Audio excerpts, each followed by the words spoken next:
नमस्कार, न्यूज 24 देख रहे हैं आप। मैं हूं आपके साथ डॉक्टर मीना शर्मा। बिहार में मतदान हो चुका है और अब परिणाम से पहले चर्चाओं का जो बाजार है वो एग्जिट पोल के आसपास काफी गर्म है। जिस तरह की गर्माहट एग्जिट पोल में दिखाई दे रही है, एक बात तो साफ है कि सिर्फ चार जितने भी एग्जिट पोल आए, तकरीबन 7 एग्जिट पोल इस वक्त देश के सामने हैं और उन सब में कहीं भी जो प्रशांत किशोर की पार्टी है उसकी जो उसका जो अस्तित्व है या जो उसका जो जन्म है या उसका जो कहना चाहिए कि राजनीतिक उत्थान जो है वो कोई बहुत किसी को भी नजर नहीं आ रहा है। कांग्रेस पार्टी भी कोई बहुत जो है दहाई तक पहुंच पाएगी, इसकी भी गुंजाइश बहुत कम दिख रही है। जितने भी एग्जिट पोल आए हैं उसमें दहाई का जो आंकड़ा है दरअसल वो किस तरह का है वो हमारे दर्शक देखेंगे। दहाई में भी लास्ट जो है जिसको कहते हैं 20-23 से ऊपर मतलब दहाई तो आ गया, दो फिगर में तो आ सकता है, लेकिन शुरुआत हो रही है 4 से शुरुआत हो रही है और 20 और 22-23 तक पहुंच रही है। तो कांग्रेस पार्टी की इस स्थिति के बाद सबसे बड़ी पार्टी के रूप में अगर एग्जिट पोल किसी को दिखा रहा है तो वो बीजेपी है और जेडीयू उसके बाद, महागठबंधन में आरजेडी उसके बाद और फिर कांग्रेस पार्टी। तो बीजेपी सबसे बड़ी सत्ता में पार्टी इस वक्त नजर आ रही है बिहार के तमाम एग्जिट पोल में। हालांकि एग्जिट पोल की कहानी पिछले 20 साल से चर्चाओं में है, विवादों में है, पुनर्विचार की जरूरत बताई जाती रही है। 2004 में जब शाइनिंग इंडिया का नारा दिया गया था उस वक्त भी वाजपेयी जी की सरकार को बताया जा रहा था कि वापसी हो रही है, लेकिन किस तरह धराशायी हुआ शाइनिंग इंडिया कैंपेन। उसके बाद लगातार देश की, केंद्र की और राज्यों की सरकारों के चुनावों के वक्त एग्जिट पोल आए और बार बार एग्जिट पोल सफल और असफल दोनों हुए। तो एग्जिट पोल की जो तस्वीर इस वक्त दिख रही है वो वाकई में चुनाव परिणाम के दिन दिखेगी या नहीं, ये कहना बहुत मुश्किल है।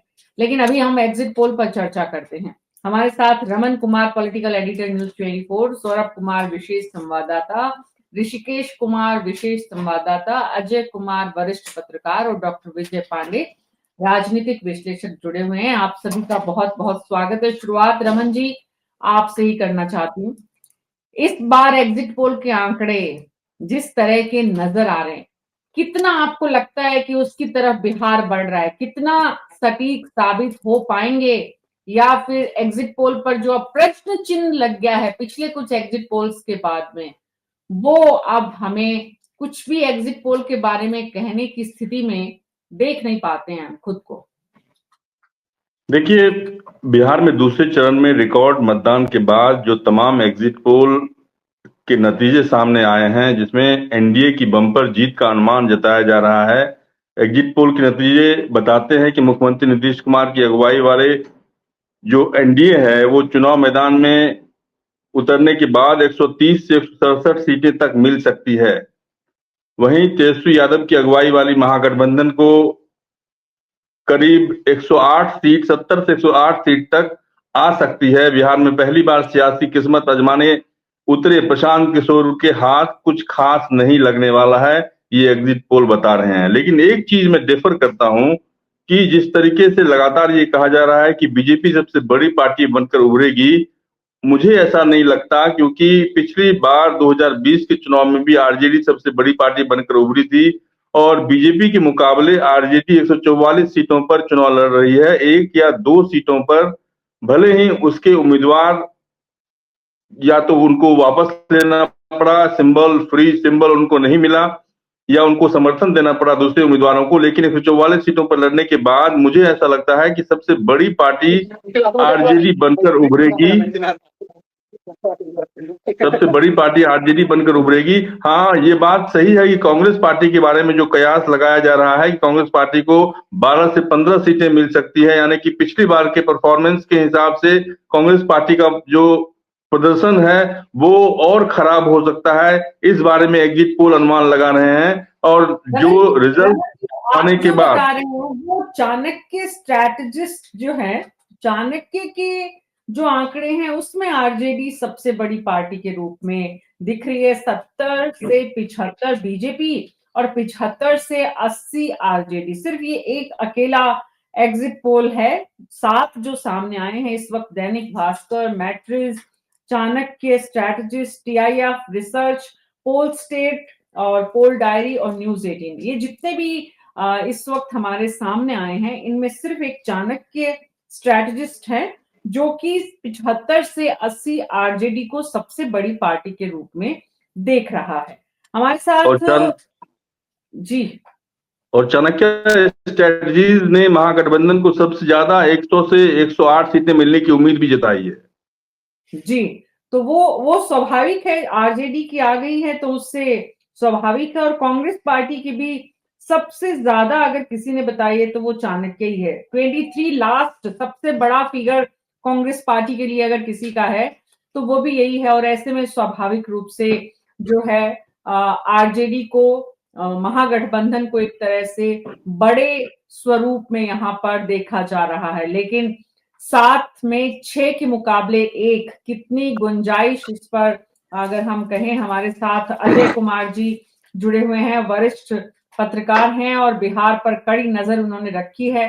क्या आपको भी अजय जी 6 के मुकाबले 1 भारी लग रहा है, या फिर 6 एग्जिट पोल एक तरफ और 1 अकेला एग्जिट पोल एक तरफ? तो स्थिति क्या वाकई में जो एग्जिट पोल में बहुसंख्यक जिस तरफ नजर आ रहे हैं, बीजेपी और एनडीए सबसे बड़े सहयोगी गठबंधन के रूप में दिख रहे हैं आपको मैदान में?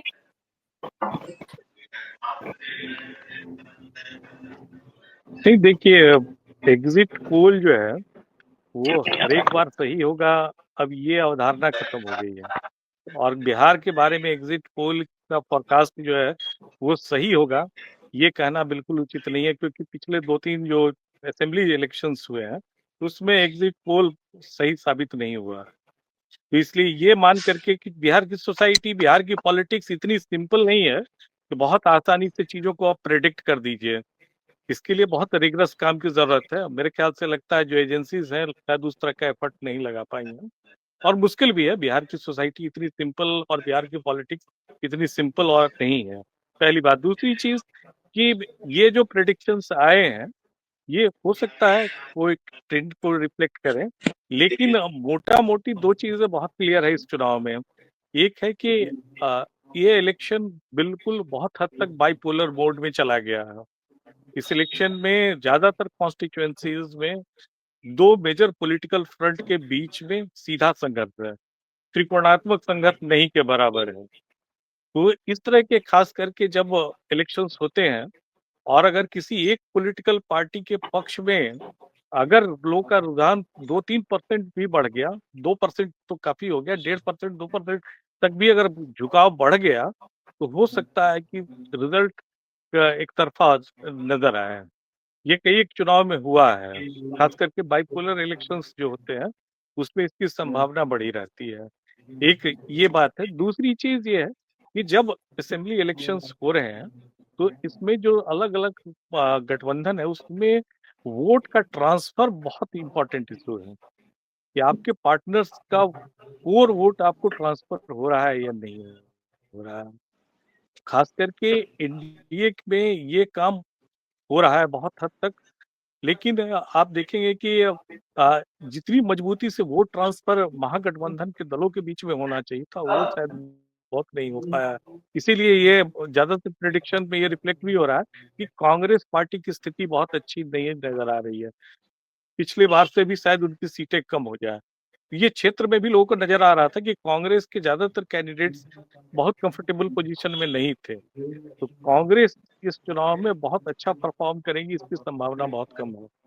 दूसरी बात है जी, कि लेफ्ट पार्टी जो है, जो बिहार में बहुत हद तक उनका एक कंसोलिडेटेड वोट बैंक है, कैडर बेस्ड वोट है, और लेफ्ट पार्टियों में आरजेडी का वोट बहुत इफेक्टिवली ट्रांसफर होता आया है, जो इस बार भी होगा। तो मेरे ख्याल से लगता है कि ये लेफ्ट पार्टियों का परफॉर्मेंस जो इंडिकेट हो रहा है आपके सर्वे में, एग्जिट पोल के सर्वे में, वो बहुत हद तक उसी मोड में चीजें रहेंगी, क्योंकि लेफ्ट पार्टियों के वोटों में बहुत क्षरण नहीं नजर आया है। कहीं कहीं कुछ चीजों सीटों पर वो लूज इसलिए कर रहे हैं कि वहां पर इंडिया के कैंडिडेट्स बहुत मजबूती से। आपके मुताबिक लेफ्ट को इतना हल्के में नहीं लिया जाना चाहिए। अदर्स की जो संख्या है उसमें, हालांकि महागठबंधन में जो ये 100 से 108 के बीच में, मैं सौरभ जी के पास जा रही हूँ, अजय जी आपके पास वापस आऊंगी। अजय जी यहीं से आपकी बात को आगे बढ़ाते हैं। लेफ्ट पार्टीज एग्जिट पोल में कहां जगह बना पा रही हैं और दरअसल ग्राउंड पे हकीकत में कितना फर्क आप देख पा रहे हैं? एग्जिट पोल 6 के मुकाबले 1 इस वक्त जो नजर आ रहे हैं, बाकी सब जगह जो है वो एनडीए को बढ़त सब दे रहे हैं, लेकिन आरजेडी और कांग्रेस महागठबंधन को बढ़त सिर्फ एक जगह दी जा रही है।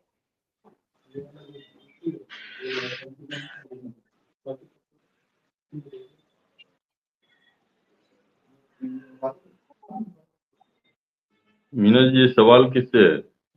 सौरभ जी से था मेरा सवाल, लेकिन सौरभ जी कुछ तकनीकी अच्छा परेशान। नहीं, मुझे आवाज आ रही थी, मुझे ये नहीं समझ में आ रहा था कि सवाल किससे है। जी लेकिन जी चलिए मैंने आपका सवाल सुना है, मैं जवाब दे देता हूँ। देखिए, सर्वे एग्जिट पोल जो भी आया है, इसमें कोई दो राय नहीं है कि जो 6 जो एग्जिट पोल है और एक तो है, तो 6 का पल्ला भारी है, इसमें कोई मतलब संकोच नहीं है। और मैं अगर मेरा व्यक्तिगत अगर मानना है तो निश्चित तौर पर इस बार एनडीए की सरकार बन रही है, इसमें कहीं कोई संचय की स्थिति नहीं है। अगर मेरा व्यक्तिगत जो अनुभव है उसके आधार पर मैं कह रहा हूं। और ये भी तय है कि सबसे बड़ी पार्टी जो है वो आरजेडी होगी, इसमें भी कोई शंका या संचय नहीं है। 2020 का विधानसभा का चुनाव हम लोगों ने देखा था कि सबसे बड़ी पार्टी यानी 75 सीट लाई थी आरजेडी, और उसके बाद 74 सीट बीजेपी लाई थी, जो कि सेकेंड नंबर पे थी। तो वही कुछ स्थिति जो है इस बार होने वाली है, सबसे बड़ी पार्टी आरजेडी होगी, लेकिन आरजेडी सरकार नहीं बना पाएगी, ये भी तय है। सरकार नहीं इसलिए बना पाएगी क्योंकि बाकी जो गठबंधन के महागठबंधन के जो घटक दल हैं, उनकी स्थिति इस बार उतनी अच्छी दिखाई नहीं दे रही। पिछली बार मीना जी आपको याद होगा 2020 के जब नतीजे आए थे, तो नतीजे के बाद तेजस्वी यादव ने एक प्रेस कॉन्फ्रेंस किया था, उसमें उन्होंने कहा था कि 70 सीट कांग्रेस को देना एक बड़ी भूल थी, अगर 70 सीट कांग्रेस को नहीं देता तो शायद हमारी सरकार बन जाती, क्योंकि कांग्रेस का जो स्ट्राइक रेट था वो काफी अच्छा नहीं था। 70 में से मात्र 19 सीटें कांग्रेस को मिली थी, और इस बार कांग्रेस 61 सीटों पर चुनाव लड़ रही है। और इस बार कांग्रेस की जो सौरभ जी माफ इस कीजिएगा, लेकिन एग्जिट पोल में सौरभ जी कांग्रेस पार्टी पिछली बार से आगे बढ़ती नहीं दिख रही है कोई बहुत ज्यादा। 23 तो लास्ट है जो सबसे ज्यादा जो कांग्रेस पार्टी का एग्जिट पोल जो आंकड़ा बता रहा है वो, उसमें तो यानी कि नहीं, मीना जी मैं एग्जिट पोल पर नहीं जा रहा हूं, मैं अपनी बात कह रहा हूं। मैं अपनी बात कर रहा हूं कि इस बार 61 सीटों पर कांग्रेस चुनाव लड़ रही है, और मेरी जानकारी के अनुसार या मेरे अनुभव के अनुसार कांग्रेस, यानी पिछली बार 19 सीटें आ गई थी, इस बार मुश्किल से अगर 10-11 सीटें आ जाए तो बहुत बड़ी बात होगी। और वही हाल केवल कांग्रेस की नहीं है। आप अगर मुकेश सहनी की बात करें, जी, कांग्रेस पार्टी की राहुल गांधी की इतनी यात्राओं का भी आप कोई असर प्रभाव जनता पर नहीं पड़ा, साफ साफ ये कहना चाह रहे हैं सौरभ जी? मीना जी, जब राहुल गांधी ने वोट अधिकार यात्रा की शुरुआत की थी, उस समय निश्चित तौर पर वोट चोरी जो थी वो एक मुद्दा था, लेकिन जैसे जैसे एसआईआर की जो प्रक्रिया हुई और चुनाव आयोग की तरफ से एसआईआर की प्रक्रिया को सरल बनाया गया, उसके बाद ये मुद्दा बिहार की पॉलिटिक्स से खत्म हो गया। तो अगर मुद्दा ही खत्म हो गया तो वोटर अधिकार यात्रा में आपने क्या किया नहीं किया ये कोई अहमियत नहीं रखती है। लेकिन उसके बाद जो चीजें हुई, आपने देखा कि 20 दिनों तक महागठबंधन थे तो आपस में बात भी नहीं कर पा रहे, उन एक गैप हो गया था। कितनी सीटों पर कौन लड़ेगा ये किसी दल को नहीं पता था, नेता कौन होगा ये किसी को नहीं पता था, और काफी हद तक उस समस्या को सुलझाने की कोशिश की गई, लेकिन वो सुलझी नहीं। 12 ऐसी सीटें रही लास्ट तक जिसमें फ्रेंडली फाइट हो रहा था। ठीक तो है। निश्चित रूप से महागठबंधन के अंदर जो जटिलता आई उससे कहीं ना कहीं पूरे महागठबंधन को नुकसान हुआ है, और परिणाम जो है वो भले 14 तारीख को आएगा, लेकिन अब लगभग तय हो चुका है कि बिहार में एनडीए की सरकार बन रही है।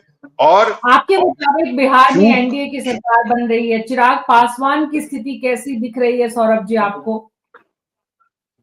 बहुत अच्छी नहीं दिख रही है। निश्चित तौर पर अगर बीजेपी या जदयू को अगर आप छोड़ दें एनडीए के अंदर, तो बाकी जो भी दल है, चाहे वो चिराग पासवान हो, चिराग पासवान इस बार 29 सीटों पर लड़ रहे हैं, उनकी स्थिति काफी अच्छी।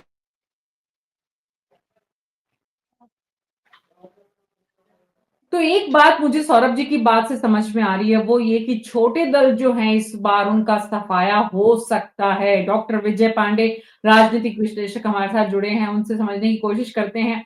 जितनी बार्गेनिंग छोटे दलों ने की, चाहे वो मुकेश साहनी हो, चाहे वो तेजस्वी आपके चिराग पासवान हो, चाहे वो जीतन राम मांझी हो, ये छोटे दल जो हैं इनका सौरभ जी के मुताबिक बहुत कुछ अच्छा भविष्य इस चुनाव में कम से कम एग्जिट पोल में नजर नहीं आ रहा है। डॉक्टर विजय पांडे, ये स्थिति जो है वो दोनों महागठबंधनों के लिए अच्छी देखते हैं आप? जी नमस्कार डॉक्टर मीना। और ये मैं कल शाम से मैं काफ़ी सर्विस देख रहा हूँ अलग-अलग एजेंसियों के, और इन सर्विस में मुझे लगता है कि बहुत बड़े डेटा पे ना काम करके बहुत छोटे डेटा पे काम किया गया है। ऑफ कोर्स एनडीए की सरकार ही बनेगी, लेकिन जिस तरीके से इन्होंने काफ़ी अंतर रखा है 75 से लेके 110, तो ये एक बहुत बड़ा मार्जिन हो जाता है किसी भी सर्विस में देखा जाए तो। मेरे अनुसार और जो हमारे लड़कों ने घूमा है और जिस तरीके का कार्य किया गया है, इसमें महागठबंधन 100 प्लस पे रहेगी ही रहेगी। 100 प्लस पे महागठबंधन रहेगी, और जो सबसे बड़ी पार्टी आएगी वो नीतीश कुमार की पार्टी आएगी। जी, नीतीश कुमार जी एनडीए के अंदर जो सबसे बड़ी पार्टी होंगी, कमावेश आरजेडी भी उसी स्थिति में रहेगी और सरकार एनडीए की बनती हुई नजर आ रही है। इसमें कहीं कोई संतोष नहीं है, लेकिन जो 150 लिखते हैं, 160 लिखते हैं, मुझे लगता है कि ये फिगर नहीं टच होगा। दूसरा, जी, हाँ, जो छोटे दल हैं, अभी जैसे जीतन राम मांझी जी का आपने नाम लिया, चिराग पासवान जी का नाम लिया, ये छोटे दल का बहुत ज्यादा इम्पैक्ट नहीं है, क्योंकि लोग धीरे धीरे, जैसे दो धड़े हैं और दो पार्टियां हैं, तो लोगों की विचारधारा भी वैसे ही सेट होती जा रही है। जो युवा है ग्राउंड पे, वो आइदर जाना चाहते हैं महागठबंधन के साथ या ठीक है एनडीए के साथ। और जैसे ही महागठबंधन और एनडीए का नाम आता है, तो एक तरफ कांग्रेस और आरजेडी नजर आती है और दूसरी तरफ जेडीयू और बीजेपी नजर आती है। चिराग पासवान जी को मुझे लगता है कि 29 में से 6-7 सीटें से वो ज्यादा नहीं मिलेगी मैडम, आप देखिएगा। फिर से मैं 14 तारीख को जुड़ूंगा। मैंने बार बार बोला था कि प्रशांत किशोर जी फैक्टर हैं, लेकिन कैसा फैक्टर है? वोट काटने वाले फैक्टर हैं। दोनों लोगों को वोट को काटेंगे, लेकिन सीटें मैंने हमेशा 7 से 8 तक की ही उनको दी थी, और सारे सर्वेज में ऑलमोस्ट वही उनको सीटें नजर आती हुई नजर आ रही। तो महागठबंधन, छोटे दल कुछ भी करे, कितना भी बार्गेन कर ले मैडम, लेकिन ये जो चुनाव होगा, इसमें धीरे धीरे चीजें और क्लियर होगी कि भविष्य में इनको किस तरीके से लेना है। अजय जी के पास वापस जा रही हूं मैं। बिल्कुल ठीक है डॉक्टर विजय पांडे, आपकी बात थैंक यू कि दोनों बड़े दल, जो दोनों गठबंधनों के जो दोनों बड़े दल हैं, आम आदमी उन दोनों के साथ जाकर एक स्थिरता चाहता है, इसलिए छोटे दलों की बार्गेनिंग पर एक तरह से विराम लगाना चाहता है। अगर ऐसा हुआ तो तेजस्वी यादव और कांग्रेस पार्टी एक तरफ और दूसरी तरफ नीतीश कुमार और बीजेपी। लेकिन एक इंटरेस्टिंग बात, एक दिलचस्प बात जो इस चुनाव में आ रही है सामने, वो ये इन एग्जिट पोल में भी कहीं ना कहीं नजर आ रही है कि जेडीयू जो है वो इस बार पिछली बार के मुकाबले काफी बड़ी संख्या अपनी बढ़त लेती हुई नजर आ रही है। अजय जी, मैं आपके पास आ रही हूँ। अजय कुमार जी, सवाल ये है कि जेडीयू अगर बढ़ रही है तो इसका संदेश, इसका असर और इसका परिणाम किस रूप में देखने को मिलेगा? नहीं, जेडीयू अगर बढ़ रही है तो इसका पहला इम्पैक्ट यही होगा कि नीतीश कुमार की लीडरशिप कहीं से भी क्वेश्चनेबल नहीं होगी। लीडर्स, अगर मेजॉरिटी में एनडीए की सरकार आती है तो नीतीश कुमार के सीएम बनने में किसी तरह का इफ एंड बट्स नहीं होगा। पहला तो इसका इन्फ्रेंस यही होगा।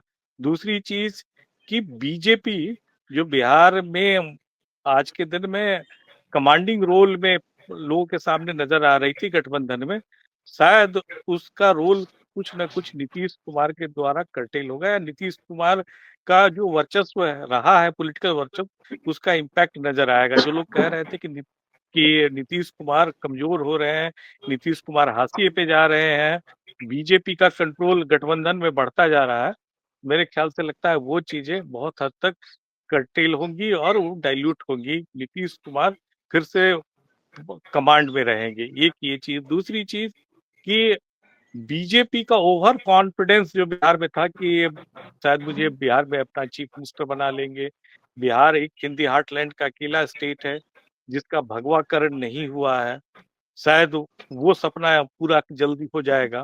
मेरे ख्याल से लगता है उस पर तात्कालिक विराम लगेगा और बीजेपी को इस चीज का एहसास जरूर हो जाएगा कि बिहार में अभी भी उनकी जमीन जो है उतनी मजबूत नहीं है, उनके पास लीडरशिप की कमी है, उनके पास ठीक है पार्टी का एक बड़ा ब्रांड मैस्कॉट जरूर उनके पास है, ये सब चीजें हैं, लेकिन बिहार में अभी भी पार्टी की मजबूत लीडरशिप नहीं खड़ी हुई है जो बिहार जी में नीतीश कुमार के का सब्स्टिट्यूशन के रूप में जिसको लोग देखे, नीतीश कुमार के ऑल्टरनेटिव के रूप में जिसको लोग देखे, ये मेरे ख्याल से लेकिन बहुत बड़ा जितनी सिग्नल होगा, ताकत पॉलिटिकल अजय जी सिग्नल होगा अजय जी बीजेपी के अजय लिए। जी अजय जी जितनी ताकत झोंकी गई बीजेपी की तरफ से और जितने प्रयास किए गए कि इस बार तो बिहार में कहीं ना कहीं बीजेपी को अपना झंडा गाड़ना है, उसमें अगर असफलता मिलती है तो बीजेपी मानसिक रूप से तैयार है इसके लिए, क्योंकि बीजेपी की रणनीति प्लान ए बी सी सब है।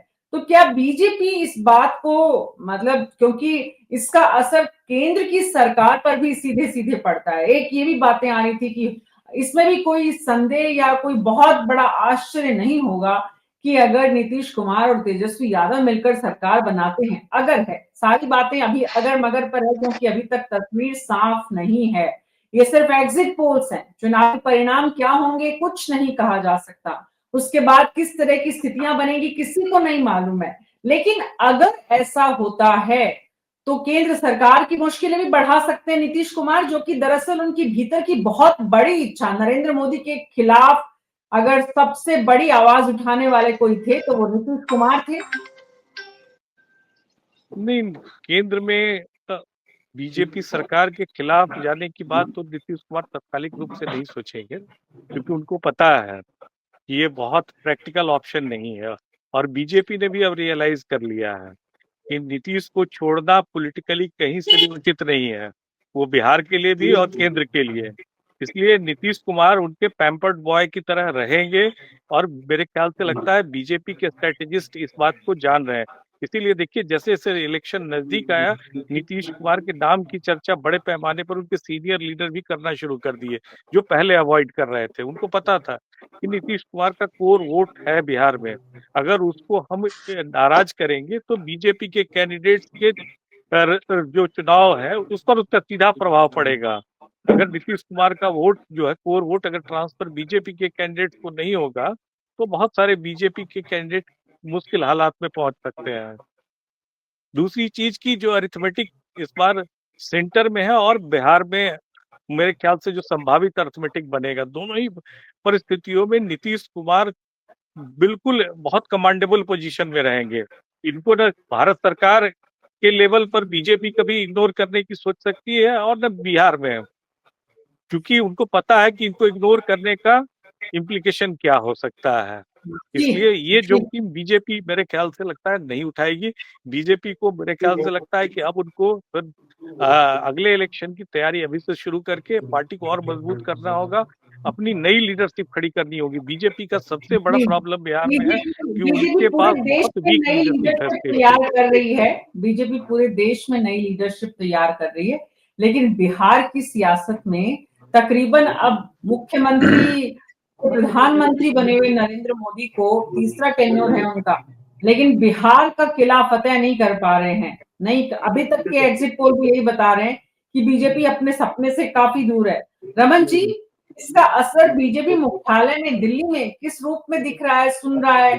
कितना डिसअपॉइंटमेंट इन एग्जिट पोल्स को लेकर, किस तरह की बयानबाजी, क्या कुछ कहा जा रहा है, जो कहा जा रहा है सामने और दरअसल जो कैमरा बिहाइंड द कैमरा बात हो रही है, उसमें कितना फर्क है? देखिए, फिलहाल बीजेपी के नेता आश्वस्त हैं इस बात को लेकर कि एनडीए की सरकार बननी है और एग्जिट पोल में लगातार एनडीए की सरकार बनने की बात कही भी जा रही है। और बीजेपी के नेताओं का अब भी ये दावा है कि बीजेपी सबसे बड़ी पार्टी बनकर उभरेगी। और जिस तरीके से नरेंद्र मोदी, अमित शाह ने लगातार वहां पे कैंप किया, प्रचार किया, उसके बाद से इस तरह की पूरी उम्मीद है बीजेपी नेताओं को कि बीजेपी का प्रदर्शन जो है जेडीयू के मुकाबले काफी अच्छा होगा। लेकिन जिस तरीके से एक पैनलिस्ट ने जैसा बोला कि जेडीयू सबसे बड़ी पार्टी बनकर उभरेगी, ऐसी सूरत में बीजेपी को बड़ा धक्का लगने की उम्मीद है, क्योंकि जिस तरीके से नरेंद्र मोदी सबसे बड़े प्रचारक के रूप में उन्होंने प्रचार किया, अमित शाह ने लगातार कैंप किया वहां पे, जेपी नड्डा से लेकर बीजेपी के तमाम दिग्गज नेता वहां पे डेरा डाले हुए थे। अगर जेडीयू को बीजेपी के मुकाबले ज्यादा सीटें मिलती है तो इसका एक परसेप्शन जाएगा, एक मैसेज जाएगा कि अभी भी नीतीश कुमार में वो दम है। नीतीश कुमार के काम के दम पर ही सरकार फिर से अगर आई है, एनडीए की सरकार आई है, और उसके बदौलत ही एनडीए की सरकार बनेगी।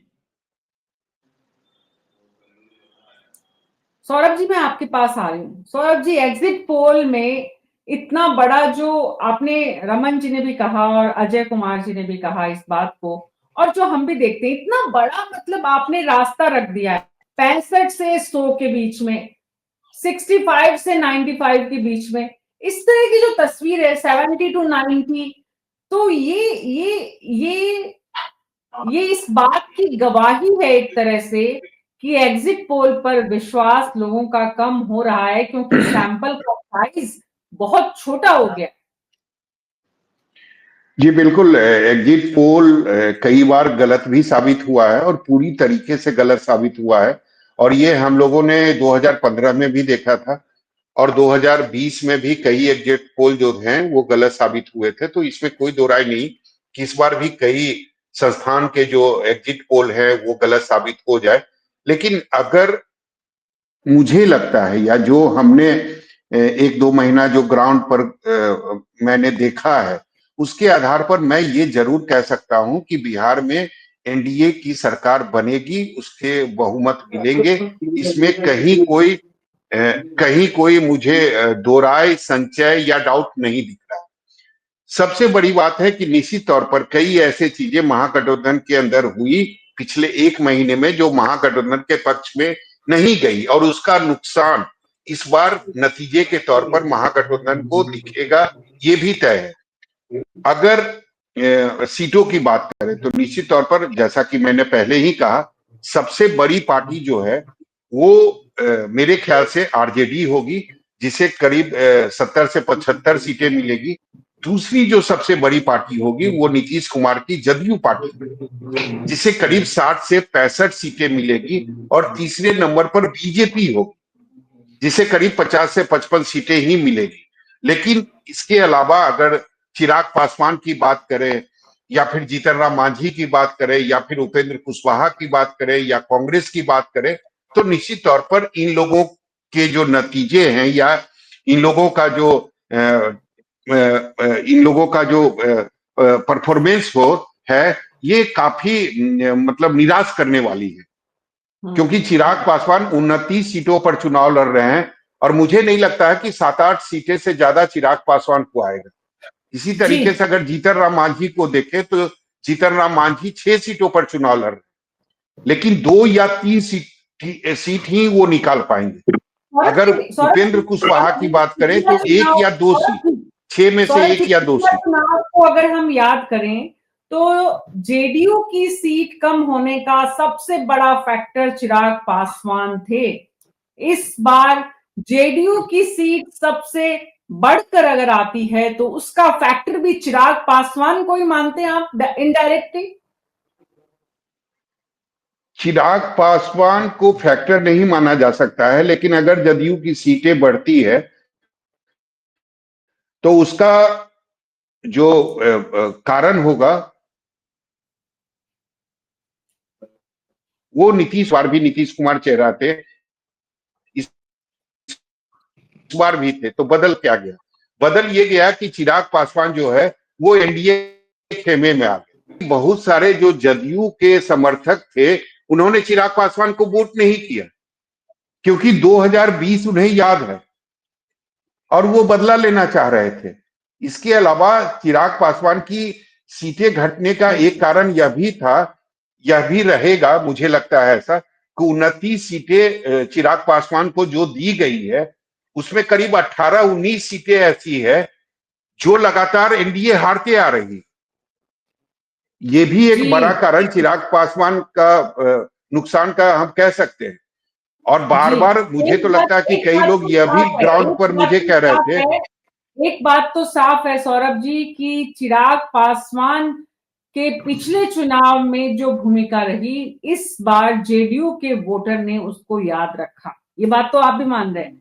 मैं डॉक्टर विजय पांडे आपके पास आ रही हूँ। डॉक्टर विजय पांडे, अगर 40 सीट से जो जेडीयू है वो 70 की तरफ 80 की तरफ पहुंच पाता है, तो सत्तारूढ़ दल के रूप में और नीतीश के स्वास्थ्य पर उठे तमाम सवालों के बाद भी एक बहुत बड़ा मतलब जनाधार जो नीतीश कुमार का है, उसकी एक स्पष्ट वोटिंग पैटर्न और स्पष्ट उसका मत और स्पष्ट उसका वो सामने आएगा कि वो चाहता क्या है दरअसल।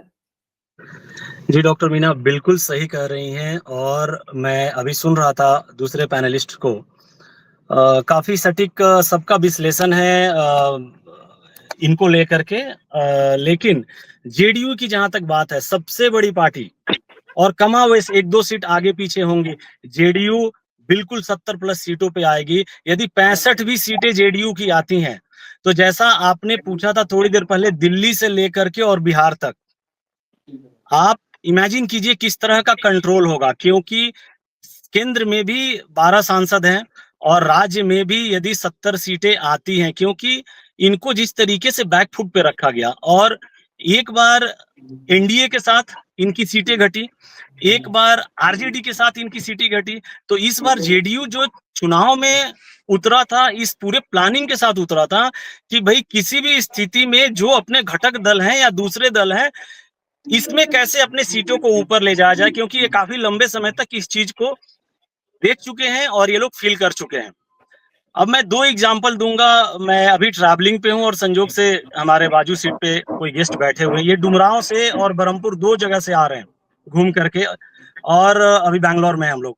तो ये बता रहे थे कि किस तरीके से बरहमपुर में चिराग पासवान जी हारते हुए नजर आ रहे हैं, वहीं डुमरांव में और बरहमपुर में आरजेडी जीतती हुई नजर आ रही है ग्राउंड पे, जो जो एनालिसिस है। और डुमरांव में जो है सो ऑफ कोर्स एनडीए निकलेगा।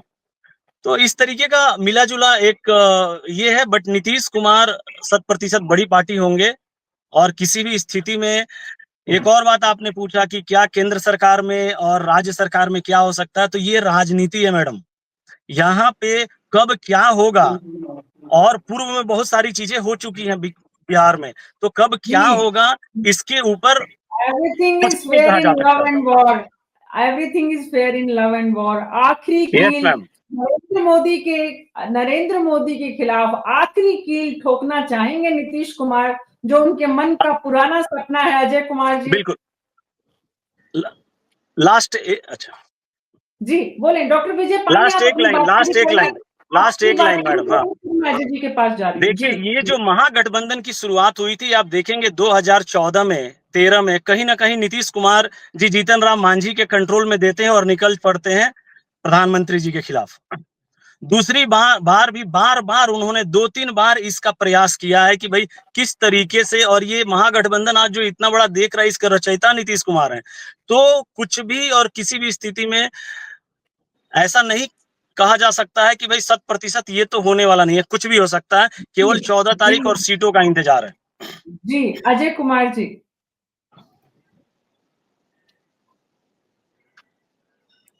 ऑडियो ऑन करिए सर अपना प्लीज।